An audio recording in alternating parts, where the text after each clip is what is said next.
ania ang kasing-kasing ko o hinluin sa mga pulong mo pasiloa ang akong mga sala ang kinabuhi ko himo ang bago o Diyos ania ang kasing-kasing ko o hinluin sa mga pulong mo pasiloa ang akong mga sala ning kinabuhi ko himo ang bago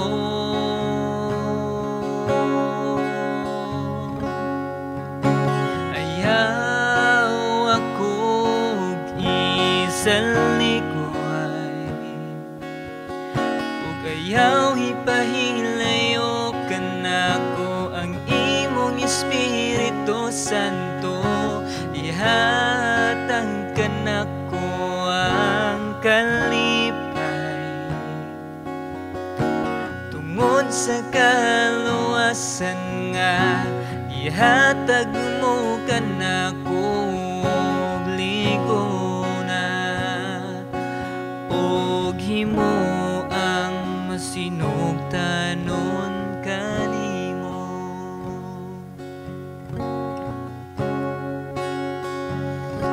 o Diyos ania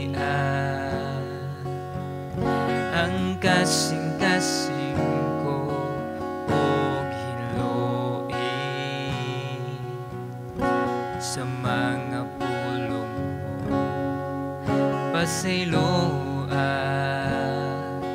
ang akong mga sala ning kinabuhi ko himo ang bago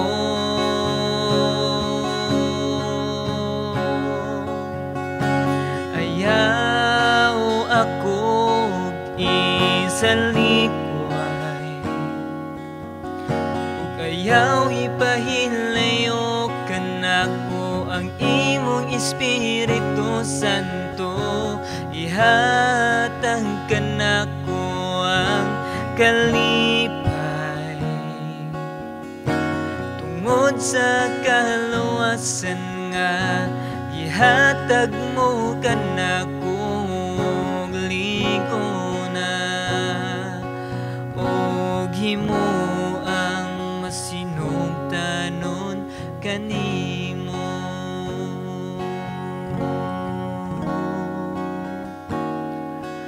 og himo og masinugtanon kanimo.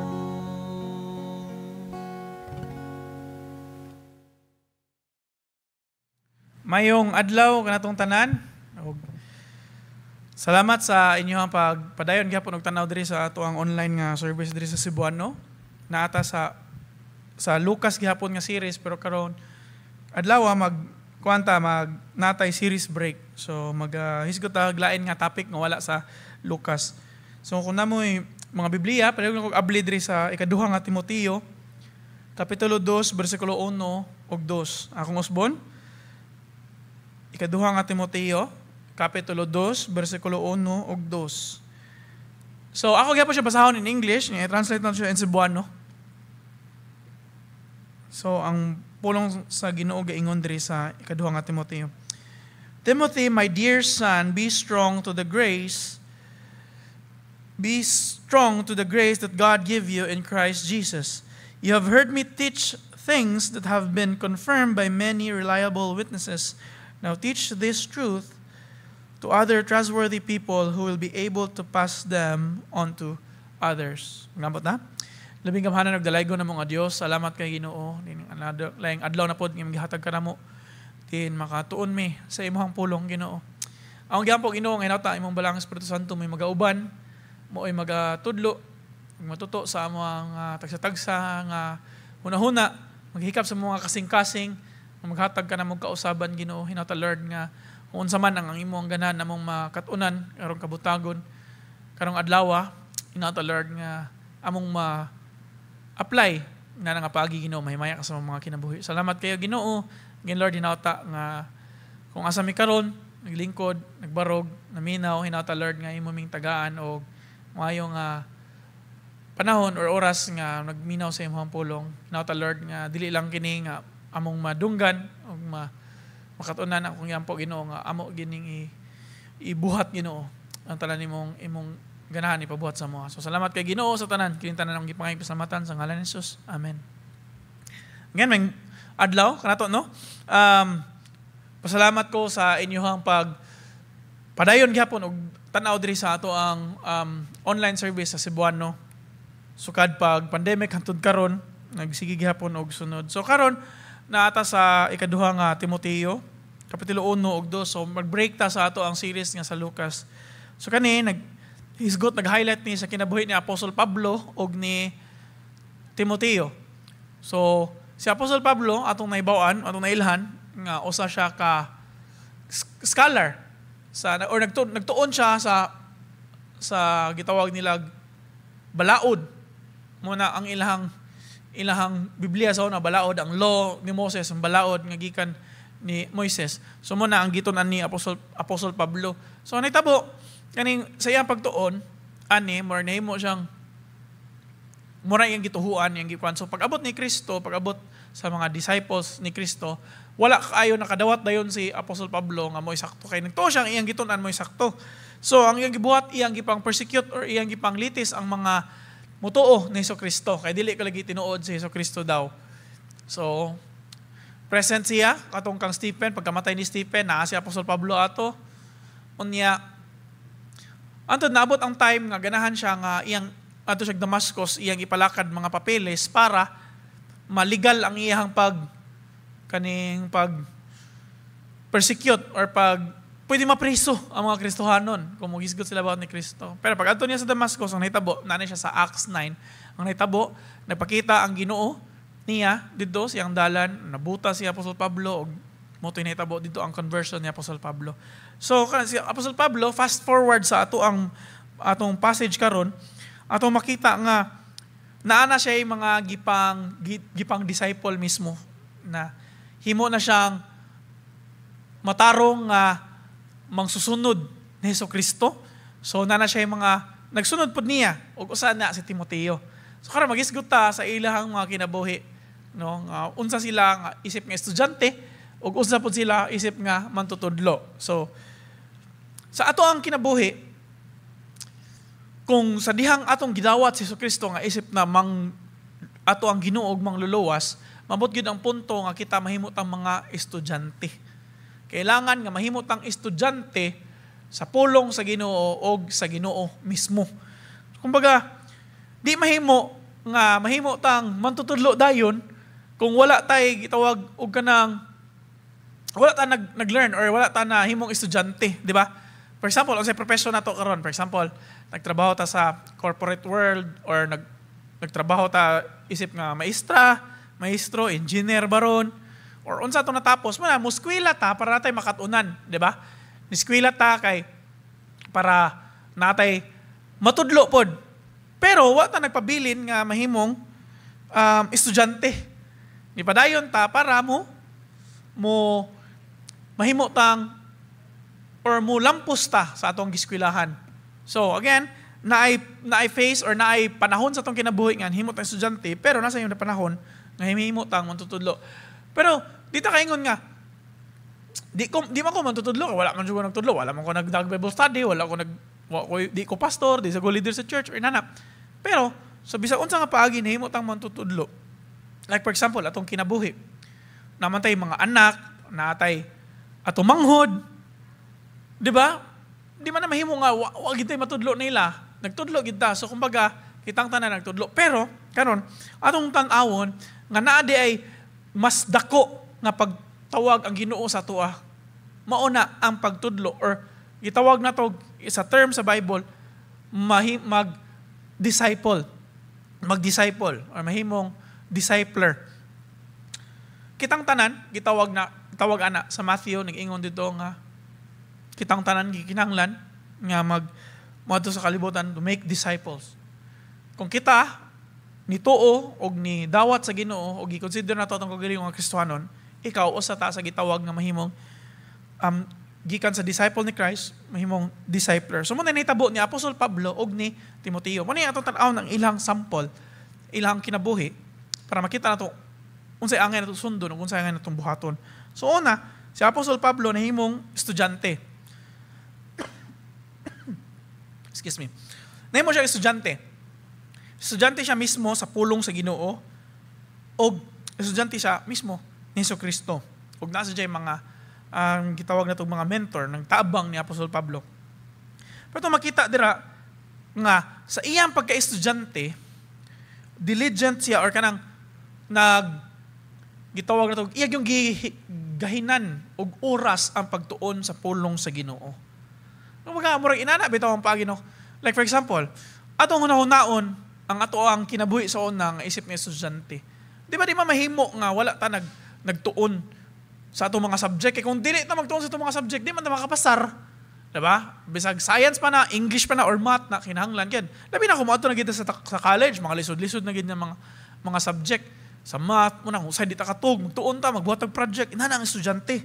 So kumbaga, inana ang kinabuhi ni Apostol Pablo sa dihang nahimo siya estudyante sa Ginoo o sa pulong sa Ginoo. Iyang gitun-an ang pulong sa Ginoo.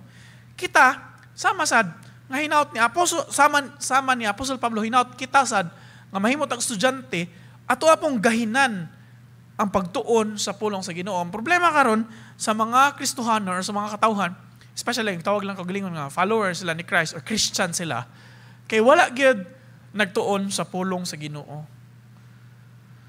Kung unsaon man nato paghibaw, unsaon nato pagtubo sa ato ang pagtuo diha sa Ginoo kung wala ta mismo nagtuon sa pulong sa Ginoo, di ba? Unsaon, like, kung for example, kung estudyante ka, unsaon mo pagpasar, unsaon mo pagkibaw, pag-solve sa problem sa math, kung wala mo gitunan. Ito ba, inana ba, nga logic. So, kung unsaon mo, pagka ila, or pagtubo sa imuhang relasyon diha sa Ginoo, kung wala ka nagtuon sa pulong sa Ginoo, kung wala ka nagbasa sa Biblia. So, muna dako nga problema sa mga Kristohanon karon, kay mo tawag sila, Christian, pero wala sila nagtuon sa pulong sa Ginoo. Unlike ni Apostol Pablo, iya yung gitun-an ang pulong sa Ginoo. O gato makita dira nga wala lang nagtuon si Apostol Pablo sa pulong sa Ginoo kundi na transform sa siya. Which is mo ang very goal sa pulong sa Ginoo, mo ang transform lives or ang pag-transform sa mga kinabuhi sa mga mubasa ani o sa mga katawhan nga motuo dira ni Jesucristo. Na usab nga kinabuhi, nga usahay no kay pila na katuig nagsimba ari sa simbahan pero ang atong mga kinabuhi way kausaban mahibong mga tao nga ay Kristohanon day ka mura ginana ba pero wala day way kausaban atong mga kinabuhi kumbaga kung mo claim ta or atong gitawag atong kagalingon nga Kristohanon estudyante ta sa pulong sa Ginoo magtotoo ta ni Jesucristo dapat ang atong kinabuhi dili lang para mutubo ang atong kaalam di sa Ginoo kundi naay kausaban ang atong mga kinabuhi sama kang Apostol Pablo gikan sa pag-persecute or pag daog-daog sa mga Kristohanon, hantod nahimo siyang magsunod, estudyante sa pulong sa Ginoo, nisunod siya sa Ginoo, o karon siya na po mismo ang nagtudlo sa pulong sa Ginoo. Mo na iyang gitudlo si Timothy. So si Apostol Pablo nahimo po siyang maestro or teacher or discipler. So sa iyang pagka-teacher, sa iyang pagka-discipler, grabe ang iyang passionate or iyang passion sa mensahe gikan sa Ginoo. Nganon makaingon man tani kay atong tanaw ng life ni Apostol Pablo, na priso siya, gikulata siya, gibastos, giluwaan, gireject. Daghan gibuhat nga di maayo niya tungod lang kay iyang gisangyaw ang pulong sa Ginoo. Pero wala na nahimong rason nga muundang or niundang si Apostol Pablo sa pagsangyaw sa maayong balita sa Ginoo, di ba? So grabe ang iyang kadasig sa pagsangyaw sa pulong sa Ginoo. Muna nga klase nga maestro si Apostol Pablo. So kung makainom mo sa ato ang namong gitay mga kanagitawag ito mo favorite teacher no sa una nganong nahimo man to silang favorite teacher. Kay tungod, di ba, sa ilang kadasig, silang passion sa pag-teach. Mura kumbaga, ilag yung gigahinan ang pagtuon, ug unsaon nila pagtudlo sa atua. So makinomdom jud ko sa akong paborito nga maestra sa una pag fourth year high school ako sa math. Di mo ko kaybaw mo math. Pero grabe ang iyang pag-explain. Maayo ka siya mo explain in a simple way para makasabtan gyud. Kumbaga, di gid siya mo move forward sa iyang subject kung wala mi nakasabot. Kumbaga, inaana, kagrabe ang iyang passion ba sa iyang pagtudlo. So, inana si Apostol Pablo sa pulong sa Ginoo. So, inana po ta, isip nga Kristohanon, nga gitawag sa Ginoo, nga mahimong discipler, or gitawag, mantutudlo, or gitawag og bearer sa gospel, or sa pulong sa Ginoo. Inana po ta, nga ang ato ang passion ba, gahina na itong time. Unsa man na ito, pagsangyaw sa pulong sa Ginoo, unsa man itong strategy, unsa man itong pamaagi, asa man dapit, unsa may angay na itong buhaton. Kumbaga, inana ang gibuhat ni Apostol Pablo, hinaot unta, nga inana pod ang atong dasig sa pagsangyaw sa pulong sa Ginoo. Og di lang dasig siya sa gospel, kundi effective sad siya nga communicator. Ato dyan makita din ang gahinan gid. Ato na makita diri sa ika-una nga Korinto 9:19-23. Ato makita dira nga si Apostol Pablo nagsangyaw sa pulong sa Ginoo sa duha ka race mo ang mga Hintil ug mga Hudiyo. So, kung atong tan-awon, short background, Hintil ug Hudiyo, lahi na sila. Ang mga Hudiyo muna mga Jews, muna ang katong part kung asa ang mga disciple ni Jesus Christ. Pero, klaro na nga ang pulong sa Ginoo, ang iyang maayong balita, dili lang para sa mga Hudiyo, kundi dili apil ang mga Hintil. Kita, mga Hintil na ta, kay di man ta Hudiyo. So, ato makita na nga si Apostol Pablo, nagtudlo sa mga Hudiyo, pero nagtudlo siya sa mga Hintil. Kumbaga, duha ka lain-lain na klase ang iyang gitudlo.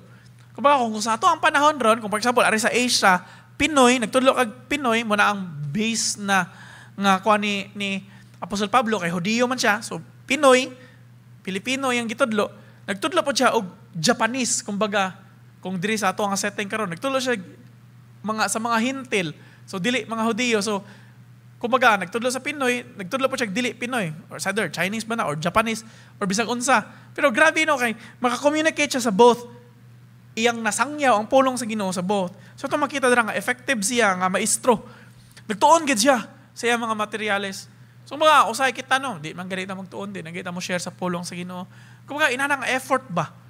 Kung atong gituohan nga ang mensahe nga atong gidala-dala importante, nga mo'y maghatag og kaluwasan sa mga katawhan, dili ba nga angay nga atong matagag effort atong tun-an. Kung asa ta, for example, nagtrabaho ka sa corporate, unsa may mga angay nimong hisgutan about dito. Unsa may mga dili nimo hisgutan para maka-share ka sa pulong sa Ginoo. Or kung nagtrabaho ka sa kumpanya or nag-own kag kumpanya, unsa may angay nimo buhaton sa imong mga katawhan sa imong nasakupan. 'Di ba? More na strategy ba para ma-effective ta sama ni Apostol Pablo. Unya, nag-mentor pod siya one-on-one, na siya dako nga group, na pod siya usa ka tawo nga gi-mentor. Ug mo na si Timothy. Ug mo na ang iyang message karon nga gingon, Timothy, my dear son, yun siya, be strong to the grace that God gives you in Christ Jesus. Iyang gisendan si Timothy. Nga naman, mo na ring time nga si Apostol Pablo, hapit na siya mamatay, na siya sa prisuhan na ni nga time pagsuwat nga ni nga letter ni Timothy. Iyang giingnan si Timothy nga, Timothy, akong panahon na ning kalibutan na, inihap na lang, so kani imong angay buhaton, ingon siya.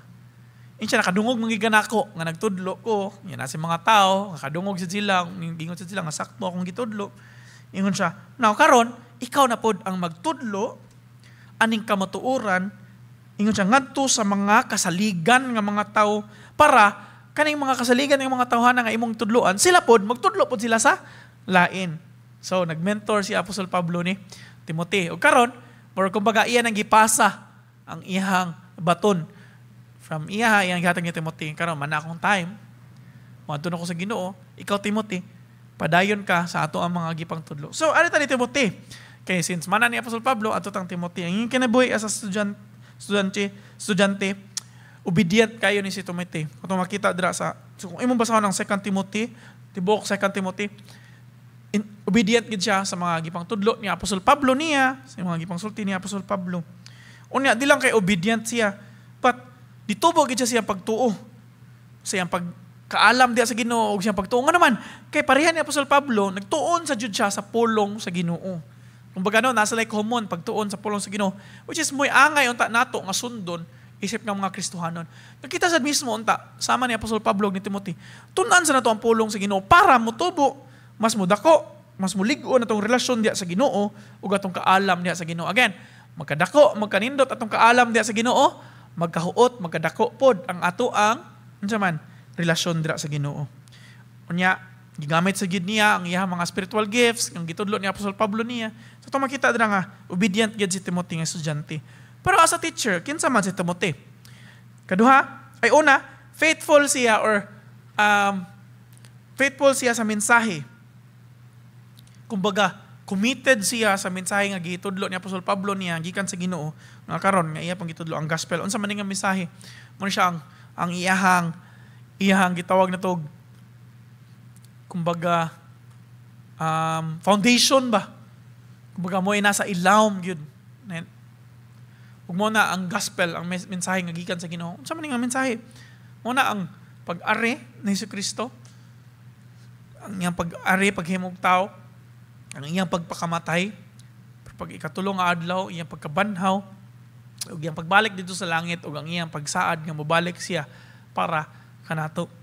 Kumbaga mo na ang mensahe nga mo'y mo'y foundation ni Timothy sa pagtuo. So, muna ang iyang, kumbaga, murag ang pinaka, naghatag niya kalig-on ba? Kumbaga, sakto nga pagtulunan or sakto nga pagtuon sa pulong sa Ginoo. Usahay magod kita, labi na karon sa ato ang panahon karon. Nagtuo ko nga sa panahon ng Timothy naa sa daghan. Makita lang sa Bible na may mga false teacher, kana mga tao gani nga magtudlog dili maayo, di sakto. Kana ganing kung unsay lang ganahan, moray lay tudlo. Nya mangita sa verse sa Bible nga ilang support sa ilang ganahan which is sayop. Kana man kay ang bali unta. Kang Bible mo'y nay mensahe para nato, dili kay kita mo'y nay mensahe niya atong suportahan sa Bible. Ang Bible mo'y nay mensahe nato. So mo nang lisod kayo, especially karon no nga nanatay social media, tanan opinion, daghan na kayo opinion, sulti mo inana. Ay, masuko ra ba sa imong tudlo sultian sa kamatuoran sa pulong sa Ginoo. Kumbaga inana ba? Pero si Timothy kay bawo siya asa siya mobarog. Kay faithful man siya o kay bawo siya sa iyang gituhuan. Hinat inana pud ta, kay bawo ta asa mobarog. Kay bawo ta unsa atong gituhuan. Kung nay mosultig di sakto sa tuwa, kay bawo ta nga sayop na sila. Kaya nga naman, kaya nagbasa man ta sa pulong sa Ginoo. Nagtuo man ta sa pulong sa Ginoo. O karon, kay bawo ta mo barog sa kamatuoran. Unya, si Timothy, kay bawo able pa siya mo teach others. Muna ningon si Apostol Pablo, ingon siya nga, now teach these truths to trustworthy people. Ingon siya, itudlo po, kung pasabot, capable po si Timothy nga motudlo. So, dili lang kay estudyante si Timothy ni Apostol Pablo, siya po mismo, tudlo pod siya magtudlo kay bawo siya mo tudlo siya mga tudlo. Nga naman again, nagtuon man siya sa pulong sa Ginoo. Ngita siya paagi sama ni Apostol Pablo kung saan niya pagtudlo ang pugna.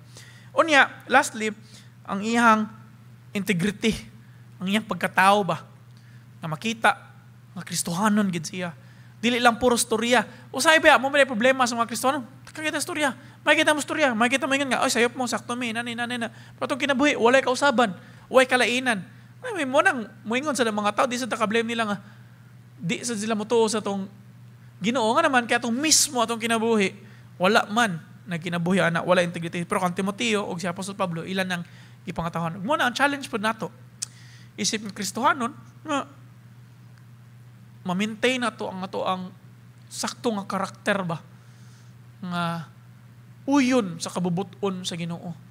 Kumbaga, kung ang tao magtanaw nato, mangingon gid sila nga, ay Kristohanon gid ni siya. Uy, nausab gid yang kinabuhi. Sakto gid ni tinuod gid ni ang Ginoo.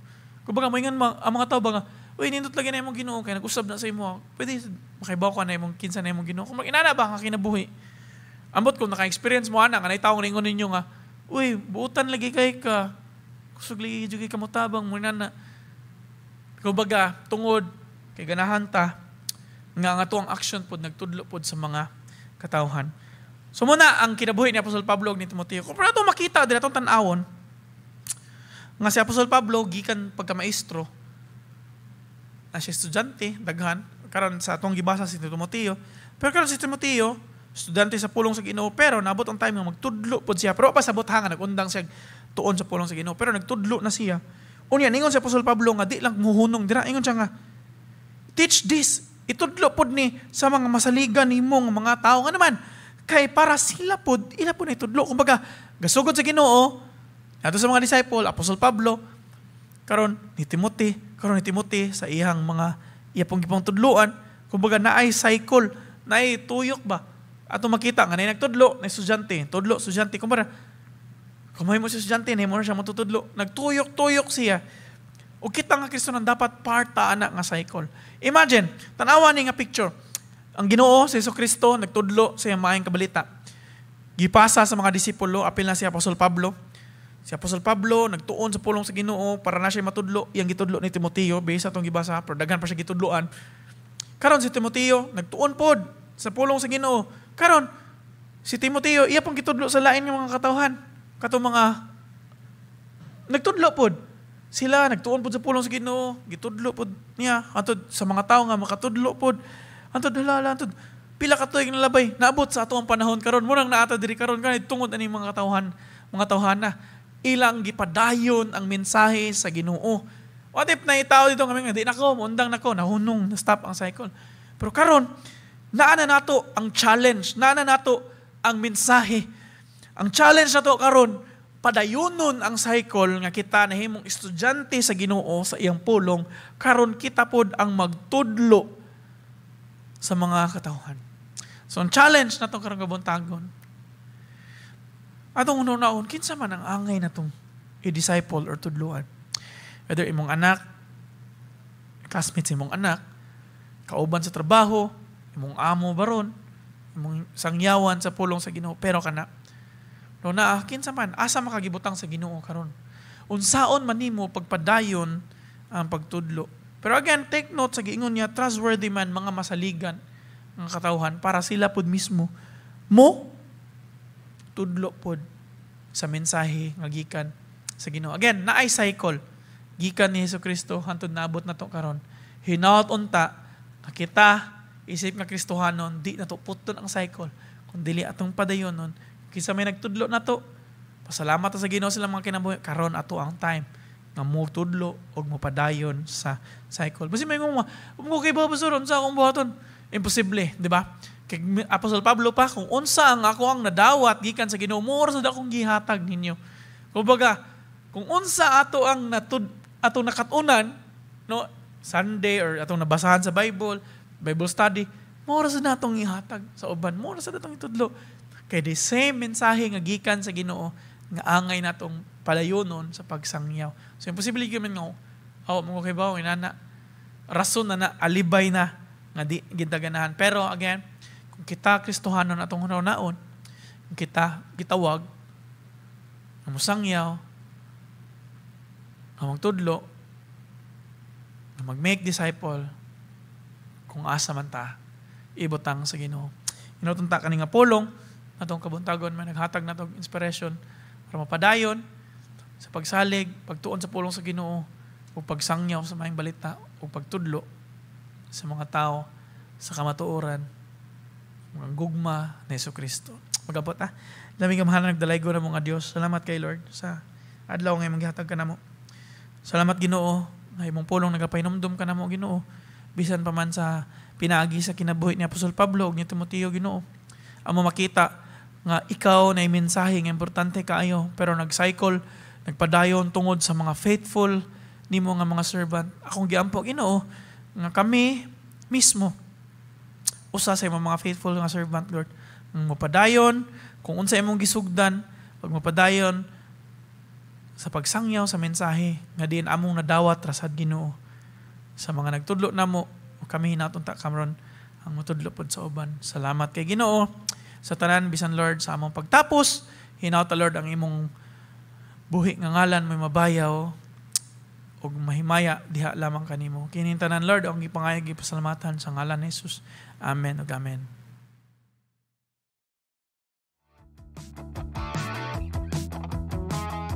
Join our regular Bible study groups on Tuesdays and Sundays, 8 to 9 p.m.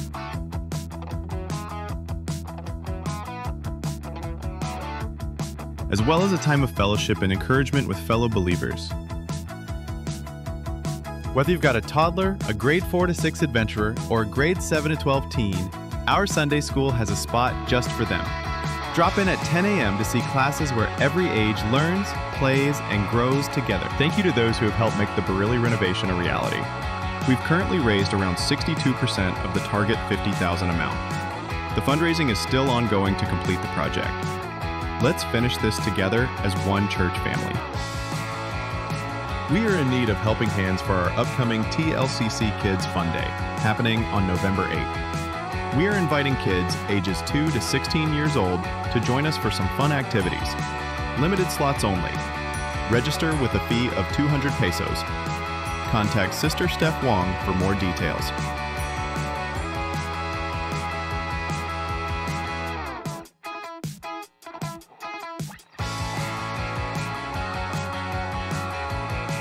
Let's honor God by supporting His church. Kindly use the box at the back for tithes and offerings.